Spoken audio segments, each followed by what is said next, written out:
What's up, folks? I actually didn't know the show had started. This is Raphael Garcia back for another edition of the MMA Ratings Podcast, episode 6. I am naming it differently going forward now because I want to just keep tabs on how many we do, how many views we get, etc., etc. Schwan I'm expecting him here. He'll probably join in later on today, but as always, we're back to talk MMA, mixed martial arts, combat sports, just about everything. Probably gonna start throwing in some boxing, pro wrestling, jiu-jitsu. Oh yeah, I've also, as I like to say sometimes, signed on as the new for Bloody Elbow. So always catch my sports content on MMA Ratings first and foremost. You can also catch me on Fansided, NFL Spin Zone. I head up talking about the Carolina Panthers there, and now you can catch me on Bloody Elbow as well. So pretty cool run here and finally get some traction. But that's neither here nor there. So we're going to talk mixed martial arts. We got a lot to talk about after UFC 201 Saturday. It was kind of the event I thought it was going to be. Rest in peace to the late great Arizona Cardinals coach Denny Green. We are who they thought they were. Well, we thought UFC 201 was not going to be that great, and at the end of the day, it wasn't that great. Still has some important fights on the card, but it just wasn't. It wasn't spectacular. What's funny is that all the action that's gone down in the month of July, and it hasn't really been. I'm not gonna say grade A material. It just hasn't been highlight reel-esque stuff. It actually makes me think of a question we have later on today that I want to touch on about UFC 202. But before we get there, we got some other notes too.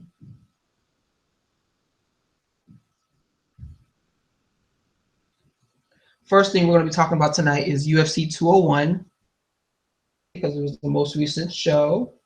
And the big news from that is that Tyron Woodley is now your UFC featherweight. What the fuck am I talking about? UFC welterweight champion. That's what I get for trying to type and talk at the same time. But yes, he went in there and he dispatched Robbie Lawler in 2 minutes and 12 seconds. So first and foremost, as to the writer on Sherdog, I didn't look up his name. I forgot to look up his name. Who posted his piece last Thursday, I believe, predicting that Tyron Woodley would win by first round. This, I thought to myself, he's out of his fucking mind. I thought that Lawler's defense was going to be enough to keep him protected for 15 minutes before Tyron Woodley ran out of gas, but unfortunately that did not happen. He caught Lawler with a nasty right hand, hooked him in less than 2 minutes and 30 seconds. So, yeah, that's our big story of the day. But Schwan just jumped in. You there, bro? Hello? We're live. Oh man, okay. Yeah, But go ahead. We're talking about Tyron, man. We're talking about UFC 201 knockout that he got over less than 2 minutes. 3 minutes. Yeah, I think honestly that's how most people saw him winning. If he was gonna win, it was gonna be a quick win and by knockout. Nobody had any faith that Tyron could go 5 rounds and beat Lawler. Nobody I knew had any faith in it, and I didn't really think I had any faith that he would be able to do the same either. It kind of all things came to a head. He feinted. Lawler bit on it, and he hit him with that right hand. And Woodley's not great over the distance, but in short spaces, his ability to explode with hand speed and to hit with power is like few guys in MMA can compete with what he can do in the first round, power-wise and speed-wise. Yeah, man. I talked about this last week when I saw that a writer posted that he's picking Woodley by first round knockout. I was really like, what the fuck? Like, that's not going to happen. that right hand, like not even before it landed, when you see the arc on it and that Lawler's hands are nowhere in the correct position, I immediately started screaming, "Oh my God, I can't believe this is about to happen." And within that time period, he's hit a sack of bricks and he's getting finished off. This is pretty. It's a pretty interesting situation for the UFC because here they are. It's their 7th different champion in 7 months. And they have a guy at the top of perhaps one of the deepest divisions in the sport, one of the most popular divisions at 170, and we don't know what we really have. About the other guys who are in the weight class, I see a number of guys who can beat him by frustrating what he does best, which is knocking people out.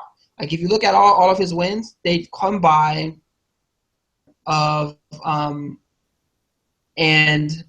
majority of his wins, they come by some kind of random form of knockout or something else. Like even the win over Carlos Condit from a couple years back, that's technically a TKO due to injury. You really have to dig deep and have to fight 15 minutes, fight 25 minutes, and be able to pull out a win. So when you look at this guy, do you think he's a long-term champion, or do you think someone's coming up to gonna take that spot from him? It's really hard for me. I'd probably say I don't think he is. It's hard for me to really gauge him because based on what I know of Tyron, he shouldn't be a long reigning champion. There's a little bit too many holes in his games. Strictly like we discussed last week, when he gets tired, it's not that his offense drops off so much, which it does. It's just the fact that his defense drops off and he becomes really hittable. He doesn't even attempt counters. He doesn't circle. He doesn't hit angles. He just backs straight up and essentially gets picked apart. And you've seen that happen in Strikeforce. You've seen that happen against Rory McDonald in the UFC. When he beat Lawler, the way he beat him, the downside for people in our position is that the fight didn't go long enough for us to find out anything new, to find out if he addressed his cardio, to find out if he had to find a way to maybe fight a little bit more under control so that there's not a steeper drop-off. Maybe his defense improved. Maybe his counters improved. We have no idea because the fight didn't go long enough and he didn't spend enough energy where any of those questions could be answered. We just have no idea. All we know is what we knew of him before he took the time off. And from what I know of him before he took the time off, I couldn't say that he would beat that he could beat Carlos Condit legitimately, or that he could beat Stephen Thompson outside of just trying to wrestle them. And once again, as I said last week, I think he's been getting away from that because it takes so much energy to wrestle. And him not being a top-notch technical wrestler, athletic, yeah, but technical wrestler, I think he's been trying to get away from that because it wastes so much energy. And as a result, makes him kind of a punching bag once he loses that explosive first step and that explosive power punching. Then he starts picking his spots and he's not effective. So based off what I know of him, I can't see him reigning long as a champion. Maybe he's made some changes. Maybe there's been some dramatic cardio and technical and strategical changes in his camp, but we don't know that because we didn't get to see any of it. So it's all guessing. That being said, I don't know that there's a whole lot of legitimate contenders who I can say can push him right now. I mean, there's Thompson, of course, maybe Maia and Condit, but really, who else is there? Ellenberger, Brown. I mean, I guess GSP could come back. You know what I'm saying? Like, there's not a lot of guys right there who I believe could take that right hand or good enough to not be in the way of that right hand when it comes. So, based off the rest of the division, I guess he could be long-standing. But based off what I know of him and his history of performance, I couldn't say he'd hold the belt past maybe a title defense if he's lucky. There's a couple of different talking points there. First, I'm not going to agree and say that Woodley isn't a technical wrestler. He is a technical wrestler. Like mixing it in with MMA, it does do. And oftentimes the defense to that is to learn how to not get taken down. Like if you look at Stephen Thompson, for example, what's made him so great during this run recently is that not only is he using his range better, but his ability to get underhooks and avoid takedowns for long enough to get that range back is what would make me think he is going to beat someone like a Tyron Woodley. So I think he's going to be a long-term champion because if he can't catch somebody with that with that T-Wood. What did Lawler called it, a T-Wood bomb. If he can't catch somebody with that, then as to whether or not he's going to be able to fight past 2 rounds into the third and fourth and fifth. Like, I'm looking at his record now. The last time he went to a decision was against Jordan Mean back in Strikeforce. The last time he's won a decision, he went up against Jordan Mean back in 2012, and he won a split decision. The only other times he's gone to a decision since were against Jake Shields and Rory McDonald, 2 fights that he's lost against guys who were known for frustrating their opponents. They frustrate you and they get you out of your game. Question, what I think of guys who are ready to challenge for the title. I have Stephen Thompson there. The winner of Carlos Condit and Damian Maia could be there too as well. Then you also have, I also read that GSP is being made, that they're working on finalizing that deal now.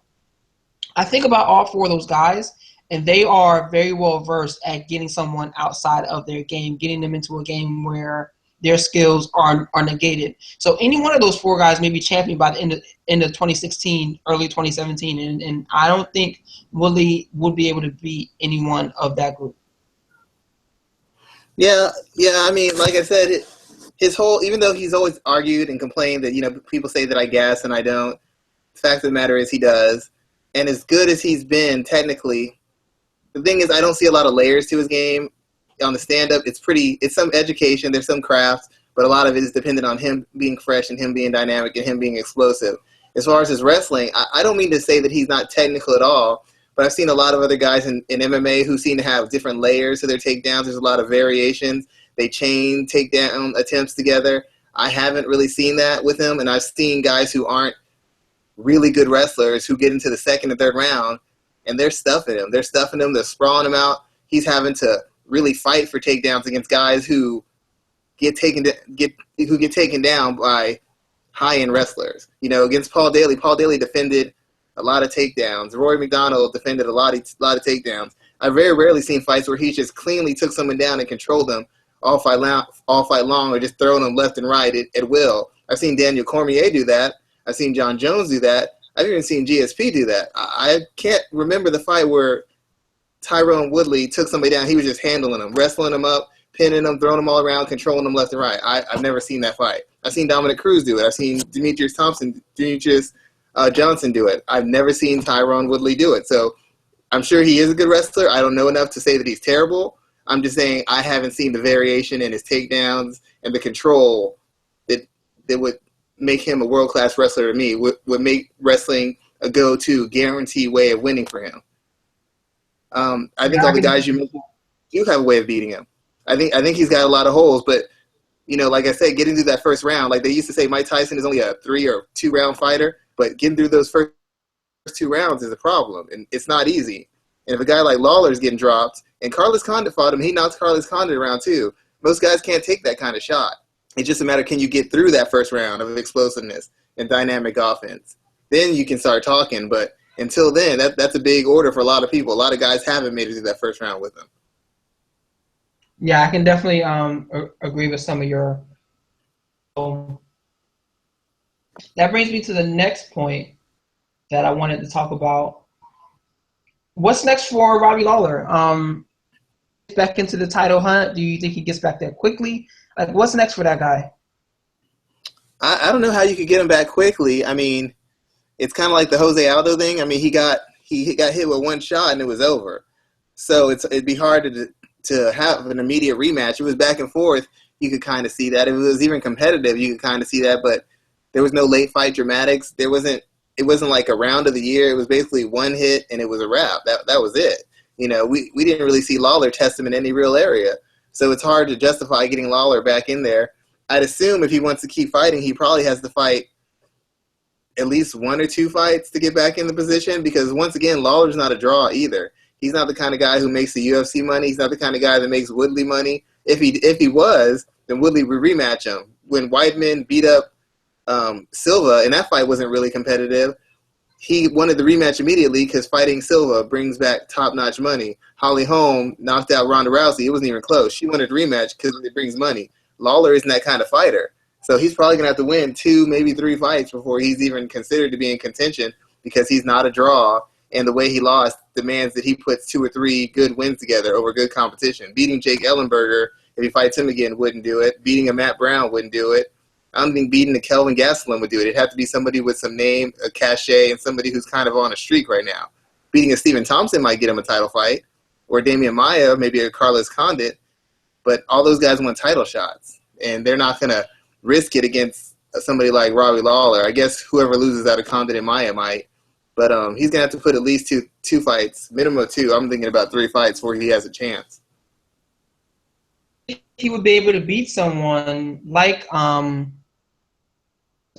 I don't know. I don't think he would be able to overwhelm Thompson quite the same way he did Carlos Condit. What are your thoughts?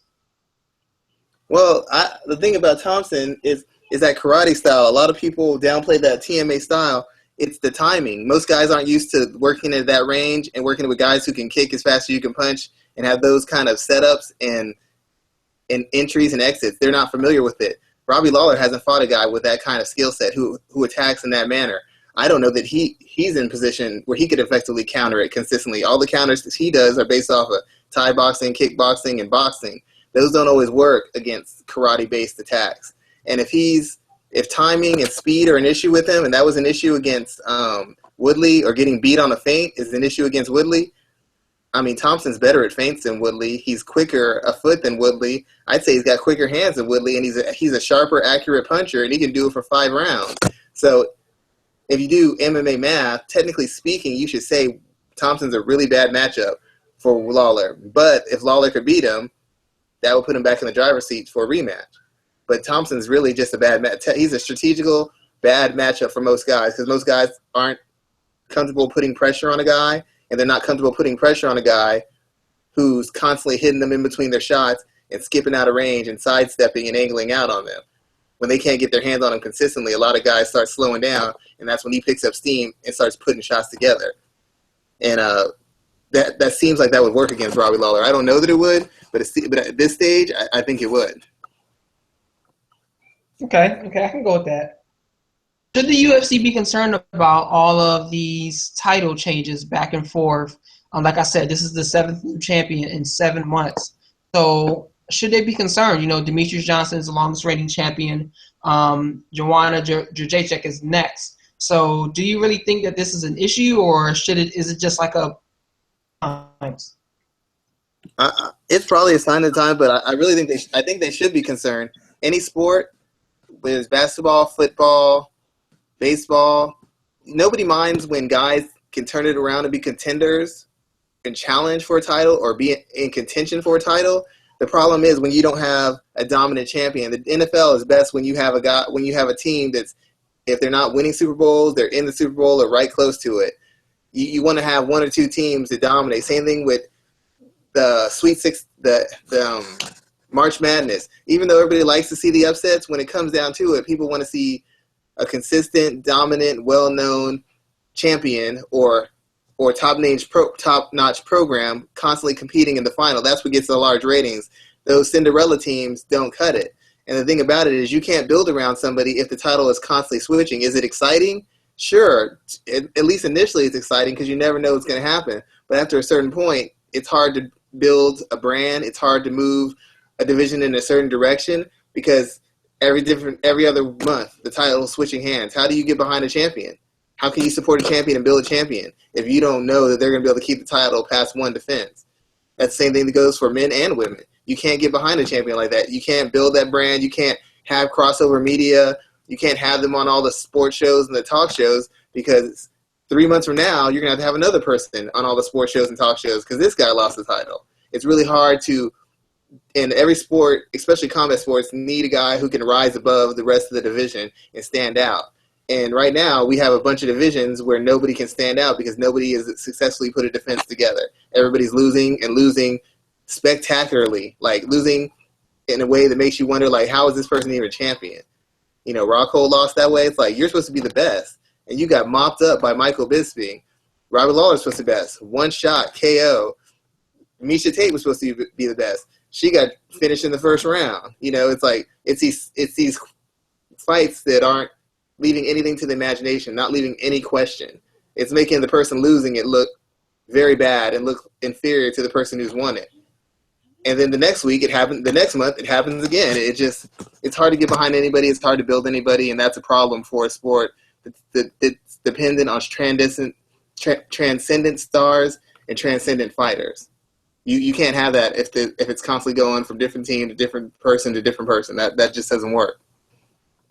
So let's put it all out there then. Okay, look at all the champions you got right now, and pick who do you think is the next individual to lose their title. My vote, I'm going first, is Stipe Miocic.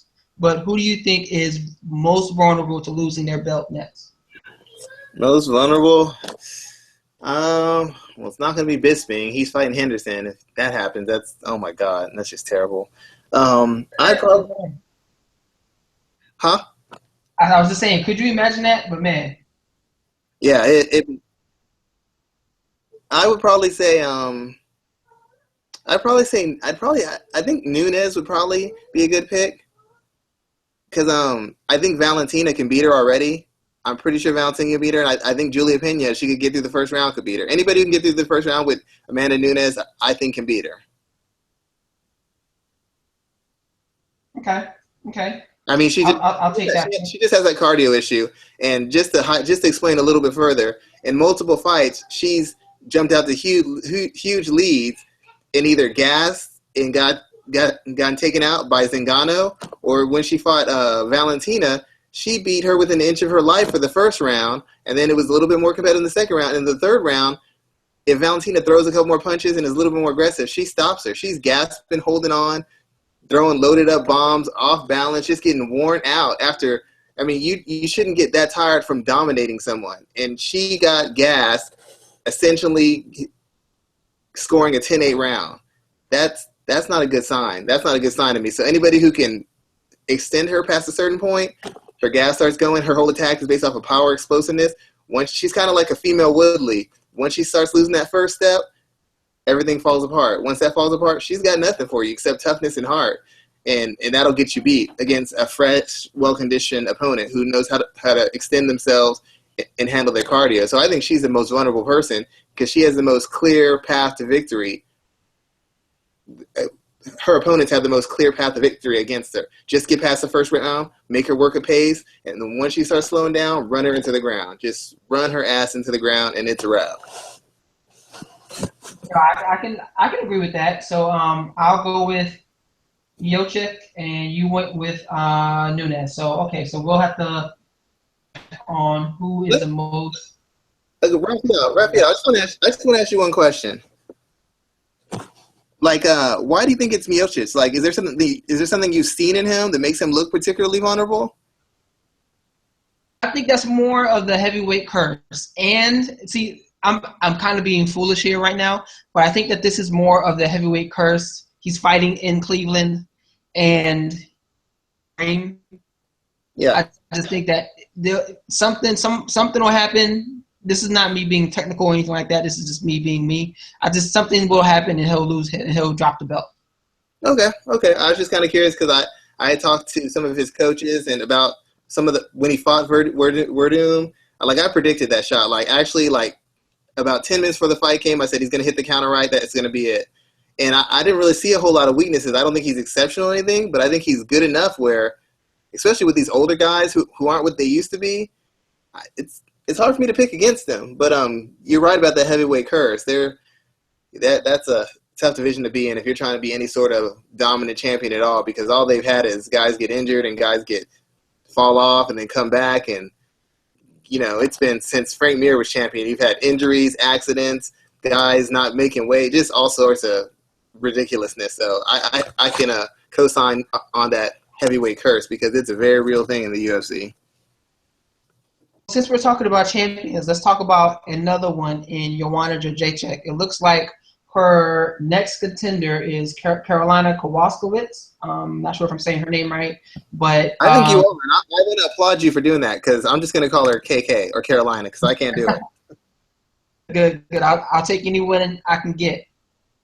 It's like it's not confirmed. Dana White has said it's not official on that fight being next for them both. But let's do a preliminary breakdown on that bout. How do you see it going for either one of those two? Well, last week we talked about the fight between Carolina and Namajunas, and a lot of the things Namajunas did is what I expected. She at long range, she was quicker. She was able to hit angles. Carolina's defense at range and mid range didn't hold up. Her head movement, her positioning, her ability to react or catch or parry shots, it was just awful. Namajunas, in my opinion, I said last week, if Namajunas loses, it's going to be because do we see the discipline, active, deliberate Namajunas, or do we get her giving up back, fighting in ranges she doesn't belong to, or trying to win a fight that's going to cost her a win? And we got the Namajunas who fought a bad fight. And the thing about it was what Namajunas did in that first round. Joanna can do that. We've seen Joanna do that against multiple people. She can keep a high work rate. She can stay on her toes. She can pivot. She can walk you into shots. She can throw uppercuts, hooks, crosses, pull counters, check hooks. She can do it all. She can mix in the punches and the kicks. And Carolina is strong, and she's physical, and she's skilled, but aesthetically she's not pleasing because she doesn't have the athletic ability and she doesn't have the nuance to her game. Her game is very obvious. She wants to come forward, kind of pick off your shots, get in on you, and physically overwhelm you with volume, pressure, and physicality. And that worked against Namajunas because Namajunas isn't a striker by trade. She's got natural striking ability, but she's not a striker by trade. So once she started taking those shots on the inside and getting kneed and elbowed, it sucked the life out of her. She didn't have the strength to maintain the range and the discipline to do the things it takes to keep that range. I mean, if I was her, I would just would have turned my back and ran just to reset that range because Carolina had nothing for her at range. Joanna's prepared to be on the inside with her. Joanna's fought girls who are a weight class heavier than her. She's been in clinches with Valentina and other top-notch strikers. That's not gonna shake her. We saw her with Claudia, clinched up against the fence, taking knees and punches and fighting back and forth at a hard pace for 3 rounds. So Carolina's game plan to get to the area she's strong in, Joanna's also strong in it. The thing is, the area Joanna's strong in, Carolina has nothing for her, and you can't teach hand and foot speed in a 3-month period. You can't teach it in a 6-month period. You can't teach it in a 6-year period. Either you have it or not. You can maximize what you have, but you can't create it where it doesn't exist. So at range, Joanna's a much better technical striker, offensively and defensively, and athletically, she's still faster feet, faster hands, better timing, better overall movement. We've seen her on her toes against very athletic people, picking them apart, catching them coming in, and chopping them up. Kind of athlete. So I think it could be a good fight, depending on how it goes. I think it could be a very good fight, a fun fight. But I don't see how Carolina wins unless Joanna's lost something from being in a couple tough fights before. If she hasn't, if she's the same girl, I don't see how Carolina wins. I honestly don't see it. She's not athletic enough. I don't know that her groundwork is good enough. And like I said, the area she's strong enough in, Joanna's strong enough in that area where she could force the fight back into an area she wants it to be. It's not a dominating position for her. At mid-range and long range, Joanna dominates.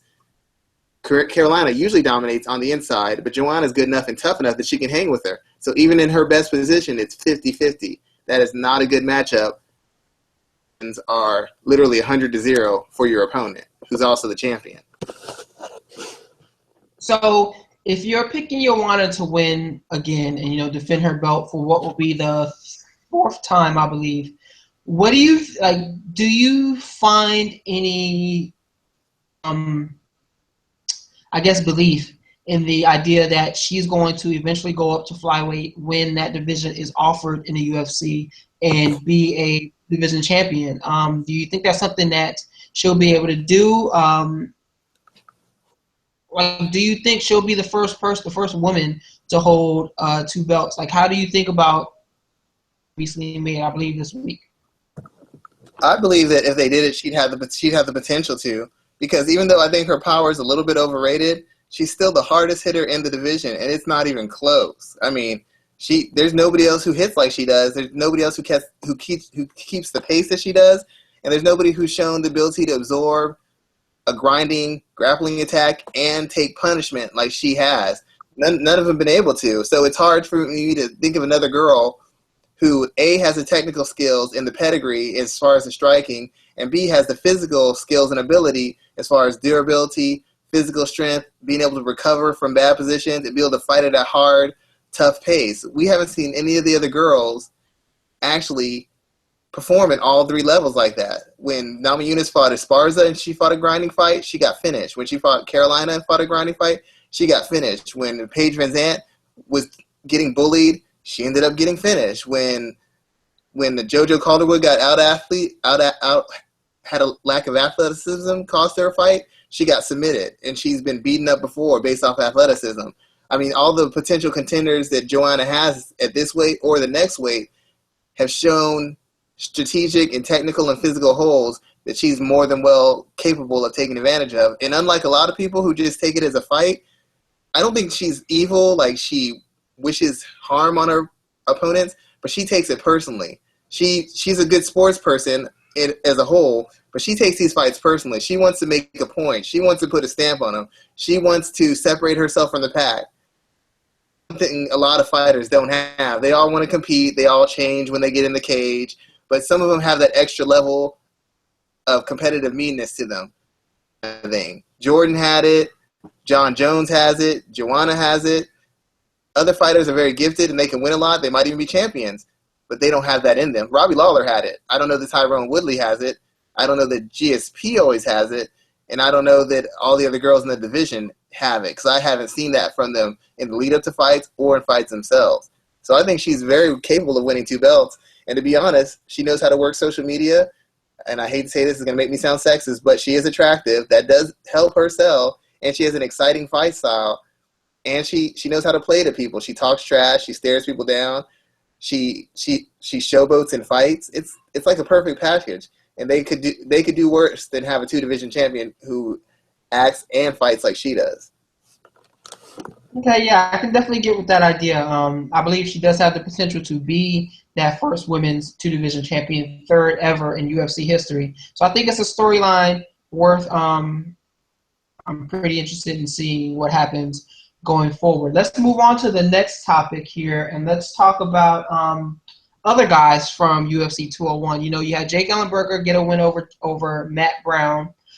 There was an interesting story that came out of the post-fight press conference that Jake Ellenberger was actually cut from the UFC at one point in time. You know, before this fight, he had lost 4 in a row, and he was looking worse for the wear.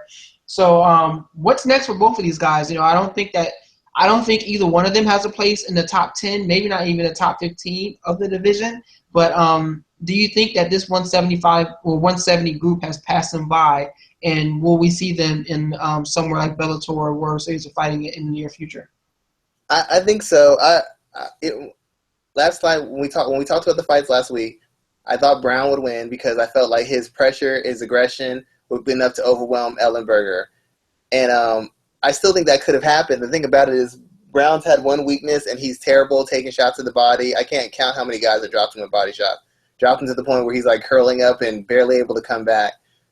But the biggest thing about Brown is he went on a huge losing streak initially. Then he went on a big winning streak. But if you look at the names on that win streak, none of them are like particularly good or elite guys. It's a lot of lower level, lower card guys he beat on the way to becoming a mid-carder. And then he beat some guys who are fringe mid-card people, like Eric Silva, guys like that. Tim Means, who's a good fighter, but I mean, he's not anybody's idea of an elite fighter. He and Chris Cope and guys like that, he's beaten a bunch of guys who haven't accomplished anything at the UFC at the highest levels. So a lot of what he did was kind of a mirage. He did it spectacularly, which is great, but every time he faced the top-end guys, with the exception being Stephen Thompson when he fought him early in Stephen Thompson's career, he's folded. He got folded up against Maia. He got wrestled and controlled against Hendrick, and he just got beaten up against Robbie Lawler. He's never been an elite guy. He's a guy with an exciting style who's got kind of a presence when he comes in the cage, but he's an older guy, and his all-round skills, especially defensively, have never been there. He's just been overwhelmed guys. And if he can't overwhelm guys now, if he's going to start being that tactical, let me find my opening, let me systematically break a guy down sort of fighter, I can't see him even staying in the UFC because physically he's just not durable enough to me. And he's not a good enough wrestler. He's not a good enough defensive wrestler or defensive grappler against the top-end guys. There's guys he can push, he can be competitive with, but I don't see him beating any of them. And I think if he fights any more named guys, he'll be out of the UFC too. I mean, some could argue that he could already be out of the UFC. His run's kind of over, and he's kind of win one, lose one type of guy. And I don't think those kind of guys have a place in the UFC much longer. And the same goes for Ellenberger. He hasn't beaten anybody of note in the past 2 or 3 years. Josh Koscheck and Matt Brown are his victories. What does that say about him? He used to be an elite top 5 welterweight, and now nobody mentions him in the top 5. You don't know. I can't name any top 5 guy who anybody will bet their money on that he beats. Would you bet on him to beat Lawler now? I don't think so. Bet on to beat Woodley? No. Condit? No. Maya? He's already lost to them. I don't even know that he beats Lorenz Larkin right now, to be quite honest. Or Rory McDonald. So, I mean, where else can he go except be a stepping stone for up-and-comers or be in a bunch of fun fights? But even if you're in fun fights, if you're not able to put wins together and move up the rankings, you're not going to have a job in the UFC much longer, in my opinion. So I think you'll see both of them outside of the UFC within the next year or two. That's an interesting point there. I first saw Ellenberger compete, and I was like, yo, this guy's going to make a run. I was definitely convinced that he was going to make a run, but it kind of just fell apart. Right after he defeated Jake Shields, and it just kind of never got back on the right track. So it's unfortunate, but yeah, I definitely agree. And I think both of these guys are on their way out of the promotion. Like, they'll have some value to other organizations, but yeah, I'm just not buying it in right now. One guy I am kind of buying. He went back to his original camp, though. He went back to King's MMA, and I think that helped a lot. But I still don't know how he reacts after he gets hit. We haven't really seen him take 1 or 2 heavy shots. He didn't really have to do that against Matt Brown. And until I see him take shots from a guy I know who can crack, I can't invest in that dude. I can't, because what I've been shown the last 3 or 4 years is the minute anybody with power puts their hand on his face, he folds. And once your chin is gone, you don't get it back. You learn to manage it. You don't ever get it back. Sorry to interrupt you. No, you're fine. So I mentioned that, I remember first buying into Jake Ellenberger. One guy who I am buying into, I love what he does out there in the cage is Nikita Krylov. I know this guy isn't. Now I'm not gonna say he's not legit, but he hasn't beat anybody big yet. Stopping Ed Herman was his biggest win UFC, but he's still fun to watch. I get some kind of watching him fight, kind of like the same way you did at an early Stefan Struve, where you knew that Struve was going to get a great finish or it was going to end in like a fiery flames. So that's kind of the way I feel about Krylov. I'm enjoying watching him dispatch guys. He put the beating on Ed Herman on Saturday. What are your thoughts on him? He's won, I think, 5 straight right now at 205. I think he's going to be ranked higher in the top 15. I think he's number 11 right now or number 13. So this guy, for real, is he kind of like just hasn't run into someone difficult yet? What are your thoughts on him? I think, honestly, and the Struve comparison is a good one because they both started, him and Struve both came to the UFC super, super young. The difference between him and Struve is, for a long time, Struve stuck with his original trainer, and he wasn't learning how to use his skill set effectively. He was a tall guy, fighting short, a guy who had length and some athleticism, who gave it all up to get in stupid brawls and try stupid attempt techniques and couldn't put things together and couldn't fight in a disciplined, deliberate manner. And then he started training in a disciplined, deliberate manner later in his career after he'd been knocked out like 2,000 times, which is the wrong time to start doing that because now you have no room for error. Any improvements you make can be shut off with the slightest tap. With Krylov is he's got some ability, he's got some durability, and luckily he hasn't been taking huge beatings and been on the end of brutal knockouts. And unlike a lot of guys when they win who keep doing the same thing, little by little he's actually improved. He's He's added some discipline to his striking. He doesn't just brawl or fight in ranges that aren't advantageous to him. He's setting up his techniques a little bit more. His entries aren't as sloppy and slow developing as they were before. His entries into striking used to be just so sloppy, so wide open, so telegraphed. You could counter him with anything you wanted. You knew right where to find him. But now he enters in a little bit more subtly, and he exits with a little bit more decisiveness when he goes in and out of range. And that's a big thing that a lot of guys in MMA don't do. They just get by on their athleticism. Krylov's stopped depending on his athleticism and his toughness and his ability to push the pace, or at least push the pace briefly, and he started depending on setting things up, using a strategy, and controlling the pace in a manner that allows him to use the physical skills and the technical skills that he has. I was actually impressed with him. Ed Herman's not a great fighter. He never was, and he's never going to be, but he's a seasoned veteran. He knows all the tricks. He can pull out some wins when he's not supposed to. He's not the kind of guy who just he's not going to get knocked out or blown out by a guy who's not at least a level above him. And Krylov being a level above Ed Herman is actually an improvement for what he had shown in earlier stages of his career, even though he was winning. It's an improvement. So I think he's actually really improved. I think he does have some ability. And if nothing else, the division is old. If he can just hold out for another two years, just putting wins together, most of the guys he would have to compete with in light heavyweight won't even be competing anymore. Or they'll be to the point where he's able to walk right over them. It's like a combination of being young, improving, and being at the right time where everybody else is getting older. Cormier is older. He's not going to be there in two or 3 years. Jones, who knows what's up with him. And all the other guys who were ranked, Shogun, Jimmy Manawa, he's older. Rashad Evans, he's older. I mean, who's there who really scares you and says that they could derail this guy and his development? I actually think it's good. I think it's a good sign that you like him, and I think he has some potential. I don't know if he's ever going to be the best, but he might be able to make some noise in the division just based off the youth and the way he's been improving. You know what? I can get with everything you said there. Every time I think of Krylov, I still think of him.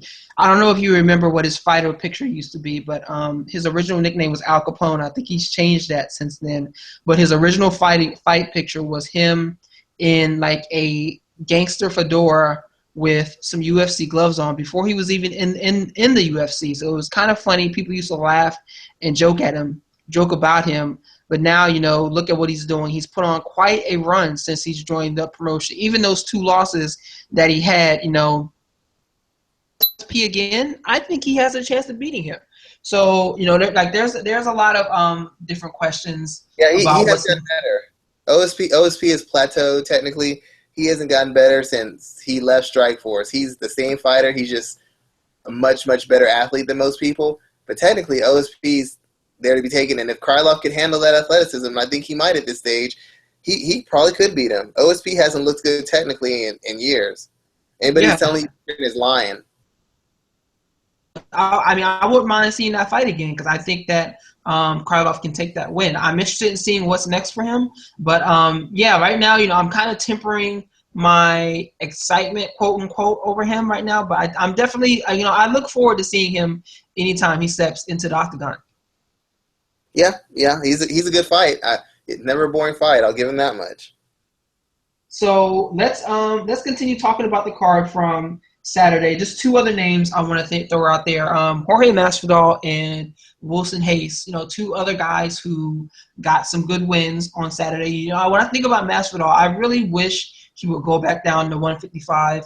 He's looked good at 170, but I just don't think he's going to have the ability to deal with some of these bigger wrestlers that can take guys down easily. And I think that he could definitely still put on a run at 155. I would love to see him and someone like Tony Ferguson go at it. I don't think they fought yet, but that's something I would love to see. Like, there's so many good fights for him still at lightweight that I'm still kind of upset that he moved up to 170. And then you got Wilson Hayes, who he still pushed. Demetrius Johnson's injury pushed him out of the title picture. So I think that he's going to have to win like maybe 2 more before he can get that title shot back that he lost his own mistake. Yeah, Game Bread, I'm a big fan of. I've always been. He's just He's such a talented guy. He's got all the physical tools. He can wrestle. He can box. He can kickbox. He can put volume on you. He can counter. He can lead. The only thing is he just refuses. He refuses to fight complete fights. If he would just fight complete fights, he would wipe out everybody. But at some point, he lets everybody off the hook when he's beating them senseless, or he lets him back in the fight. He did it. He fought Aya Quinta. In my opinion, he beat him. To be quite honest, he beat him. But all of a sudden, he just starts mugging, showing off to the crowd. And he thinks, once again, I said this last week, and I'll say it again. He thinks because he's not losing the fight that he's winning it. And that's not the case. If the guy's throwing 15 punches at you every other minute, and all you're doing is slipping, dodging, and rolling with them, but shaking your head, all the judges see is a guy who's lost control of the fight. Because if you had control of the fight, that guy's punch output would drop. His ability to get in position to punch wouldn't be consistent, and you'd be countering him. But if he's literally rattling off machine gun punches and takedown attempts, and even though you're making a miss and you're defending, all you're doing is defending. Nobody's going to give you a round just based off of defending. It will never happen. I know they say in football defense wins championships. It doesn't matter if you can't score. It doesn't matter. You got to score something. Everybody knows that. And he goes in these moments where he figures, I've already proved my dominance. I've landed my shots. I've cut this guy up. I dropped him. I almost submitted him. So now that I've already put this out there, now I can just cruise. And he's literally giving away fights against guys who have no right beating him if he just fights a solid 10 minutes. Not even 15, just a solid 10 minutes. He wins at least he's lost in his career. But he won't do it. I don't think he ever will. And it could hurt him at 170, but he's essentially kind of played himself out of position. At 155, he's not going to get a shot at those bigger name guys because he's lost to some of them. And he's just not going to get those opportunities. He could be in fun fights, but as far as fights that he'd like or fights that could get him closer to a title, could he make a run? Yes. But is the UFC going to push him? I don't think they will. And he hasn't forced their hand by beating the guys he needs to beat to be in that position. As far as Wilson Hayes, I like him. He's a talented grappler. I really thought that fight could have been a little bit more competitive if his opponent had focused more on taking advantage of his shortcomings on the feet. Say something that Demetrius Johnson would have done. You could get to Wilson in the clinch. You can get to him in mid range. You can get to him in long range. And that guy his opponent came out looking to bomb on him, and he got taken down and finished. And he landed a little bit. He put him in a little bit of trouble. Wilson's chin isn't great. His recuperative abilities aren't really great, and his defense isn't really great either. But he's world class. He's a world class athlete. And he's world class on the ground, so he can usually hold his own. If he can put wins together, he'll face Demetrius Johnson at some point. Like I said weeks ago, if you can just keep winning, eventually you'll get your shot because Johnson just goes from opponent to opponent, beating the crap out of him. If you're number 3, he'll beat the 2 guys in front of you. If you're number 6, he'll beat the 5 guys in front of you, and eventually you'll get your shot. If you're number 10, he'll beat the 9 guys in front of you, and eventually you'll get your shot. All you have to do is keep winning, and sooner or later he'll come around to you. So if Wilson keeps on winning and Demetrius keeps doing what he's been doing, he'll get a title shot. They won't have a choice because they won't have anybody qualified to fight him. He'll have to get a shot. They won't have anybody ranked high enough who's fought enough in the UFC to be justified enough to get a shot. Good. Some good thoughts there. So there's one other topic I want to talk about. Another big-time name in the sport. Nick Diaz, he's back. He signed a new deal with the UFC. He's out taking interviews. A couple of things. Who does he fight when he comes back? And then now, I definitely think he is. I think Nate's win over Conor McGregor definitely made him a bigger name, much more attractive. I would love to see him fight at UFC 202, but it's not going to happen. So who's next for this guy? Do you think they throw him in there with Carlos Condit if he beats Damian Maia? Him in there with someone else? I would love to see him fight, period. I think the time away from the sport has kind of helped him. He's still not, over the hill. Obviously, he's coming off of a number of losses, but, he's Nick Diaz, and he's a money fight for whoever he steps in the cage with. Yeah, he's a cash cow. So all these guys who want title shots, they'll take a fight with Nick Diaz because he A, seems a little bit beatable to a lot of people, and B, he's going to bring in a ton of money. He's going to bring in a ton of money, and a ton of crossover media is going to key in to see him fight. And I actually think his time off has helped him. It's turned him into even more of like a urban legend. You know, there's so many people who haven't really seen him fight in so long, and he's got this reputation as being a true martial artist and not caring and saying the wrong thing and not listening to promoters, not listening to other fighters. He's like a guy most people wish they could be, and they kind of live through him, vicariously through him. I really believe that. I mean, there's a lot of good fights for him. You could have him fight Condit. I wouldn't even mind seeing him fight Wonder Boy, to be honest. That'd be an interesting matchup. It'd be really interesting to see how he would approach fighting someone like Stephen Thompson. You might have him fight against somebody who's just going to make it a good fight, not necessarily have him fight against an elite guy, let him get a win or two under his belt. I mean, you could put him in again. You know, there's a lot of guys you can make good fights with him. I'm not quite sure who they put him in with, but they want to do somebody who's going to maximize his earning potential because he brings in a certain amount of fanfare and money automatically. So they're going to want to put him in against somebody who can make the most of that. So I don't think it'll be Tyrone Woodley because as exciting as he can also be terribly boring. So I'm guessing maybe Condit. I guess Condit would be a good fight. I wouldn't mind seeing him fight Gamebred. That'd be a good fight just for the trash talk and the conference leading up to it. That'd be a really good fight in my opinion. Even though Gamebred's not a real 170 guy, with his fight style and his penchant for talking trash and playing to the crowd, and Diaz having the same, I think it could be a really exciting fight. And Diaz is going to sell regardless, just based off his name. And all you need is a guy who's willing to engage him in the fight that he wants to really kind of, give him that win that kind of justifies whatever you do with him next. Man, and the idea of Nick Diaz and Jorge Masvidal, I would sit there. I would love to see that fight headline like a UFC on Fox or headline like a fight night. It would be amazing. Everybody would be tuned in. That would be something epic worth watching. You're totally right, and I would get behind that fight. Do you think he comes back? Like, do you think he comes back before the end of 2016, or are they going to build it up to sometime next year? I would think he comes back before the end of 2016. I really do. I mean, really, the ball's in his court because he's got all the leverage. He made a huge payday before he left. He's still a huge star. I'm sure. And he's never seen like a guy who's hung up on MMA. So I think it's really up to him. But I think he wants to compete. And to be honest, he's actually probably close to being in shape as it is now. I mean, all him and his brother do is do triathlons and stuff. They're always doing something, teaching jiu-jitsu, training, doing triathlons.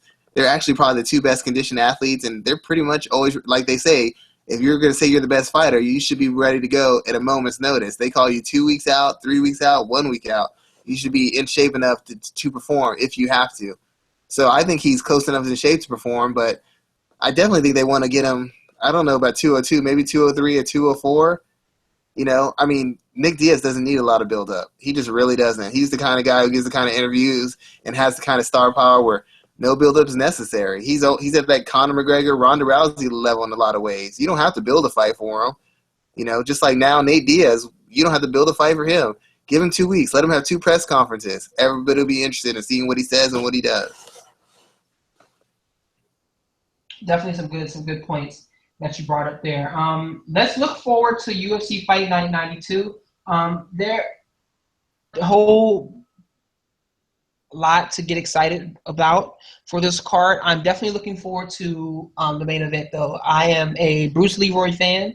I've loved the way that he's kind of turned a corner, and he's kind of shed all of that stuff that followed him off of the Ultimate Fighter. He looked really good, even against Uriah Faber before he took that loss. So I'm hoping he can pull out the win. He has a very tough opponent in Yair Rodriguez on Saturday, but I think that this is an opportunity for Caceres to shine. He looked good with like the two. Yeah, he looked good against Sergio Pettis last minute, and he took his last fight on short notice too. So has the tools to get it done.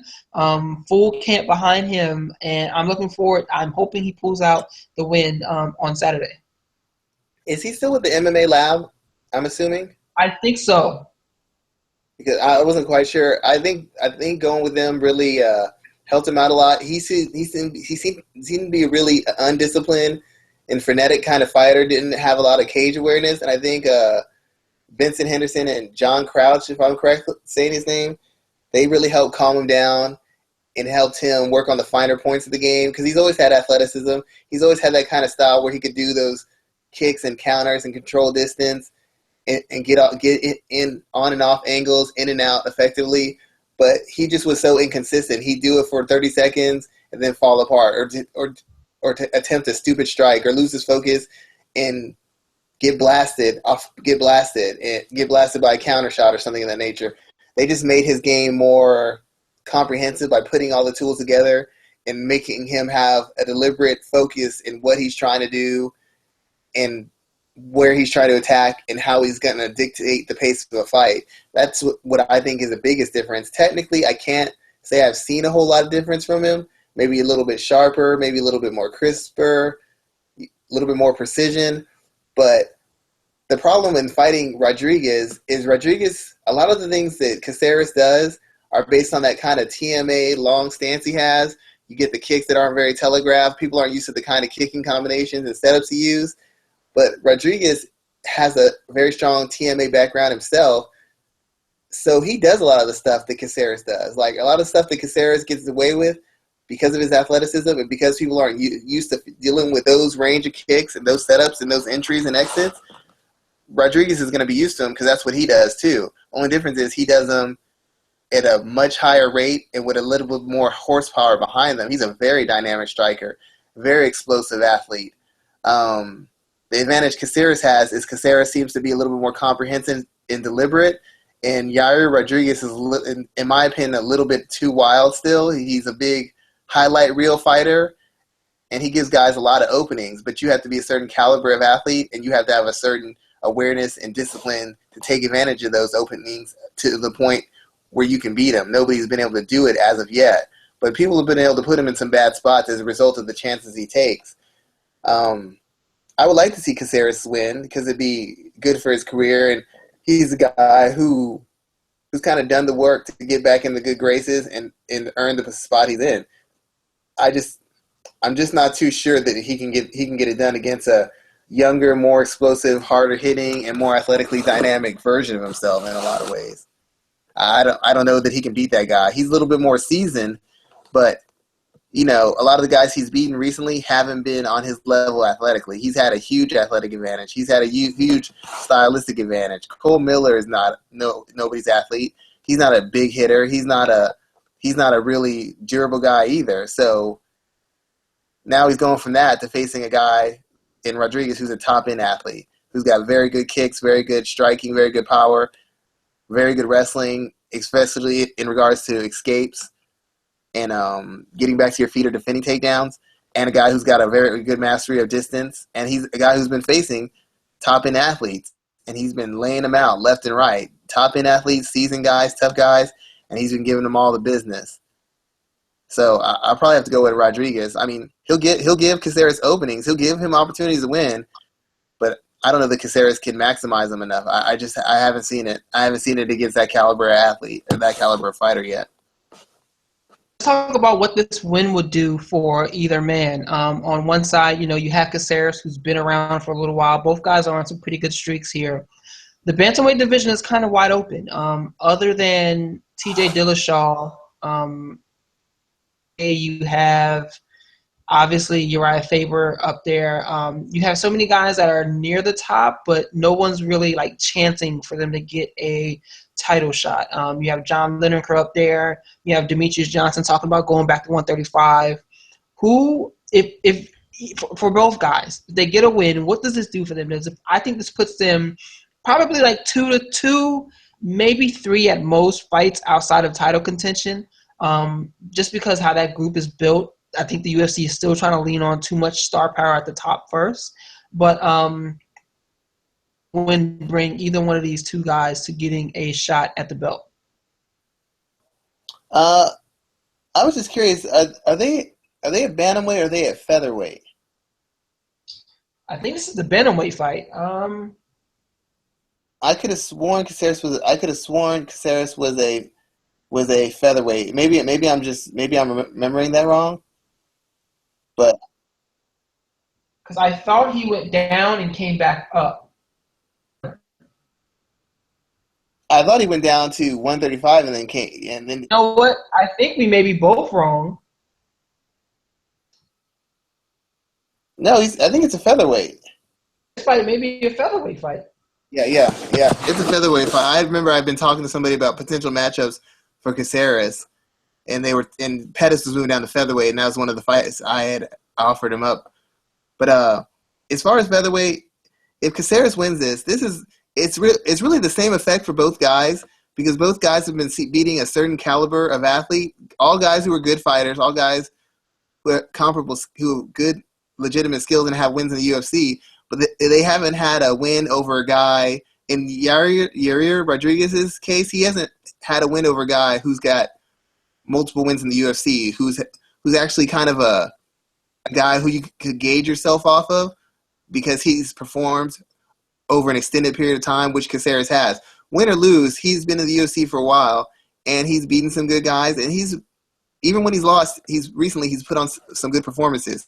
So Rodriguez beating him went of another level to his game and show that he's matured, and maybe he's ready for those, top 10, from 10 to maybe 7 type guys. I think Caceres is 11 right now. If Caceres beats Rodriguez, it's not beating such a highly ranked guy that matters. The thing is, he's beating a guy who's on a streak, who's a very dominant athlete, and a guy who's got a name. Caceres hasn't beaten a guy with any real name or promotional value since he's been in. Maybe Sergio Pettis, but Pettis he hadn't established himself as a name guy. He was famous for being Anthony Pettis' brother. This would be the fight that kind of really gets him out there. It'd be him putting a streak together and then beating a guy who's got a promotional push, who's someone who's got an exciting style, and someone who's been on a streak. And he's never really done that before. So this would kind of give him the chance to move from 11 into that 10 to 7 range, where he'd start to be able to demand the Anthony Pettises, the Max Holloways, the Dennis Bermudez. So for both guys, it's their gateway into the top 10. It's their gateway into being considered past mid-tier talents and actual legitimate top 10 talents who are going to get top 10 opportunities to show where they stand amongst the elite. So it's the same effect on both guys. It's just you got one guy who's young in the game, is still fresh, trying to show that he's about business and that he's serious, and he has that show that he has realized potential. And you have another guy who's longer in the game, who's still trying to prove the very same point. It's like two sides of the same coin, two different sides of the same coin. Okay, I could definitely get down with that there. Some good analysis and some good breakdowns on what's left for both of these guys. What else stands out to you on this card? I think that the next biggest fight I'm looking forward to seeing is between Cub Swanson and Tatsuya Kawajiri. I think this is going to be this is going to go down one or two ways. He's going to try to make this become a barn burner of a fight, where two guys are just standing there throwing haymakers all day. And Cub is going to try to stay more technical. And because that technique is what's kind of frustrated Kawajiri, especially at this point in his career. So talk to me about that fight there. This one kind of stands out as the next I'm most interested in seeing. There are a couple other guys I'm looking forward to watching as well on Saturday. But talk to me about this fight. What do you think is going to go down, and who do you pick for the win? Because I'm leaning towards Swanson right now. Yeah, if it's a technical fight, it's Swanson. Even if it's a barn burner, it's still Swanson to me, because he's the better athlete. He's got the bigger power. I mean, his chin still seems to be there. I don't think it hasn't shown that it's fallen apart completely. And he's just the better all-around striker. The way he strikes is very staccato. There's not a lot of fluidity within his techniques. It's a lot of oddly mixed techniques at odd times, but they're all powerful and damaging. Kawajiri's defense isn't very good to me, and his offense isn't really great to me. It's like functional.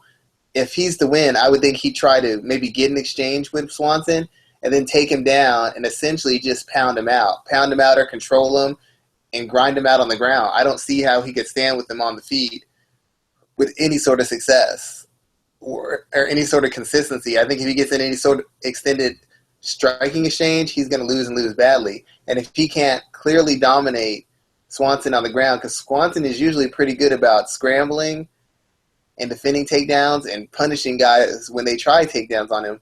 If he can't basically eliminate that by getting superior position and working him over and grinding him out, I don't see how he can win. I think Kawajiri's best attempt at winning is to win a decision, and I think Swanson can win by decision or he can win by KO. Either way, he can win it. It's just a matter of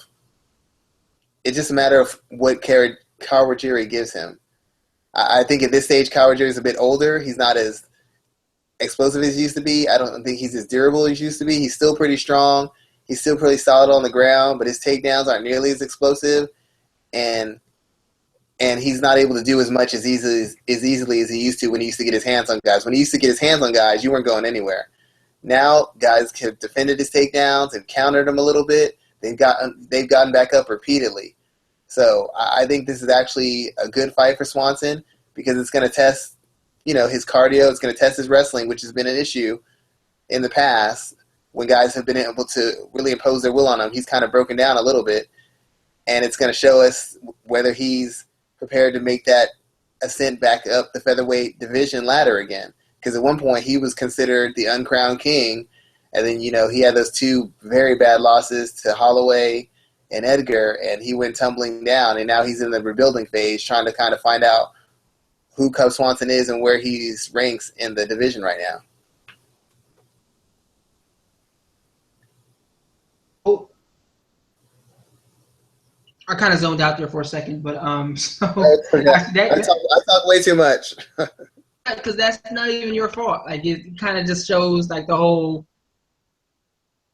versus card in a sense. I also work for Fight Metric, and a lot of the guys there are we're hardcore fight fans, but no one's really excited about this card as a whole. So it kind of really it brings it full circle. But before we are done talking about UFC Fight Night 92, I also want to ask about Dallas Latest. He's fighting Chris Camozzi on Saturday.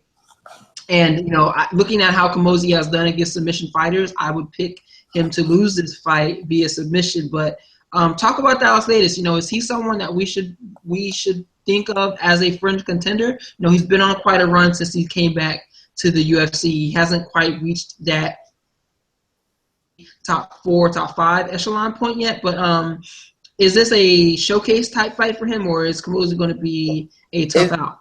If you think about it, in hindsight, when he lost to Michael Bisping, people took that as a black mark because Michael Bisping was supposed to have been faded and on his way out and on the decline and only had another year or two in the sport. And out of Anderson Silva and CB Dalloway and Luke Rockhold, Dallas Latest actually gave him the hardest fight, the most competitive fight he's had in his last 3 or 4. If you watch the tape, that was a competitive fight. That fight could have gone anywhere. He did a lot of things that took away a lot of the key things that Bisping likes to do as far as his volume, his counter punching, his movement, and even with his jab, a lot of that went away. A lot of things he likes to do, he was able to do it against Ladies. And those same things are the things that stopped CB Dalloway, are the same things that stopped Luke Rockhold, and the same things that ended up with Anderson Silva getting dropped repeatedly and rocked repeatedly throughout I forgot if it was a 3 or 5 round fight. I can't remember. So Ladies, he's got size. He's got legitimate grappling chops. And his striking is actually surprisingly effective. He's not the athlete a lot of guys are. And in a lot of ways, I don't think he has the balance in his striking necessary to be elite.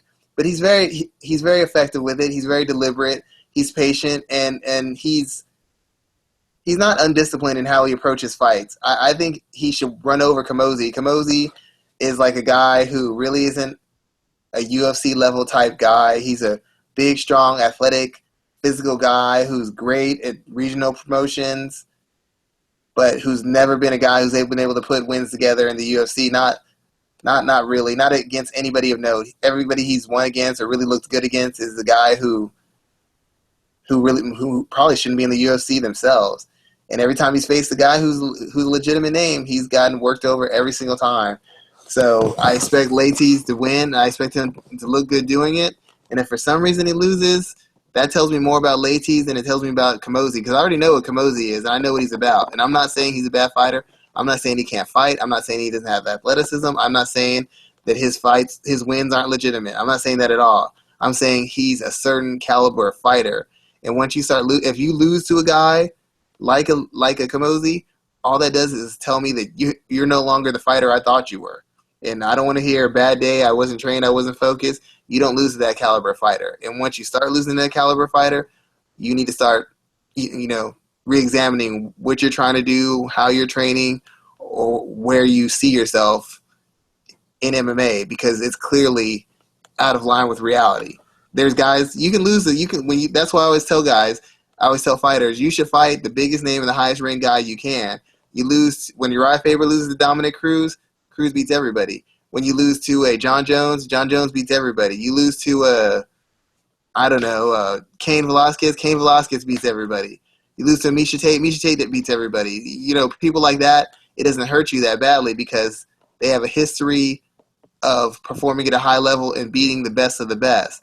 But then when you go in there and you face a Camozzi and you lose, that stands out to people because that's the kind of guy who's never had that win at that level before. So what happened where you were a guy at this level and you gave him that win, you gave him that legitimacy? What happened to you? Where are you at where that's happening? So Leites can't really afford to lose this fight, and if he does, he's going to have to reconsider a lot of things because it's not the kind of fight that Camozzi has ever really won in his career, to my knowledge, that I remember. Good analysis and good breakdown there. So to close out our show, we always have 3 questions that we always are sent into us. So the first question is about UFC fight promotion. Have you seen the promotion for UFC 202? I have not seen. I've heard about it, and I just haven't had a chance to check it out. I've heard it's really good. Yes, it is pretty awesome. I'm not even going to think back to all of the UFC promos you've seen. And which one is your favorite? While you think about that, I'm going to go with UFC 129, Jake Shields against George St. Pierre. About that because it felt like, we're finally getting that fight that I, as an MMA fan, I wanted to see for so long. They talk about, forget about how bad Jake Shields looked against Martin Kampmann. I understand, he had a bad weight cut. He was coming into the UFC for the very first time. But if you watch that promo, Jake Shields had did in his career, and you almost forget how great he was. He beat Carlos Condit and Yushin Okami in the same night. He beat Martin Kampmann. He beat Dan Henderson. He beat Nick Diaz. He didn't beat Nick Diaz, but he beat so many guys in Strikeforce and other organizations that when he came over to the UFC, I think still to this day he should have gotten it. And that's neither here nor there. Obviously, he does go on to lose the fight at UFC 129. But that fight promo, especially when they're walking down the hallway and they cross paths, like the media and all of the fans are following behind GSP, like they all know who he is, but they don't know who Jake Shields is. But GSP knows, and the way they look at each other was perfect to me. It set that fight up great, and fight promo for that is awesome. It's definitely one of my favorites, but UFC 129 is always going to be my favorite promo. I actually, when they did the Conor McGregor, Jose Aldo, where they were kind of walking in the street at Las Vegas, in the suits, and they're kind of meeting at the center of Las Vegas to fight. That one stood out to me. Just the song they were playing, the kind of way they built a fight as something as more than a sporting contest. It's like, it's like a war between nations. It's like a war in the street. It's taking over a whole city.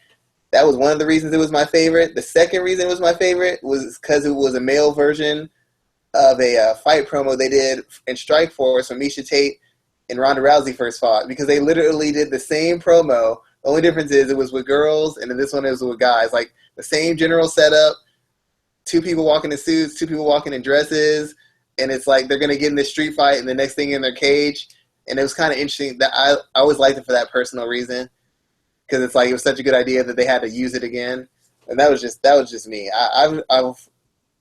That was probably the promo I liked best. The best done promo, in my opinion, probably would have been the Ronda Rousey Holly Holm promo. That one was very well done. It wasn't my favorite, but it was probably the best done promo as far as like really covering the whole story of both people. I can get with you on that. I actually still have not seen that. I will have Get to it on sit YouTube. down. It's very good. It is very good. Okay, so let's look at the next question. Of UFC 202, will that event outdo any other showcase for 2016? I do think it's going to be the highest grossing event in this year, even bigger. Highest pay-per-view buy rate for 2016. I think that the UFC, I think it's 205, the card that's planned for Madison Square Garden. I think that one may have a bigger gate just because it's in Madison Square Garden, everyone's going to be there. But I think UFC 202 is going to be the biggest card overall. What are your thoughts on that? Unless they put depending if he wins and he gets put on another card, then any card Conor McGregor will be on will be even huger.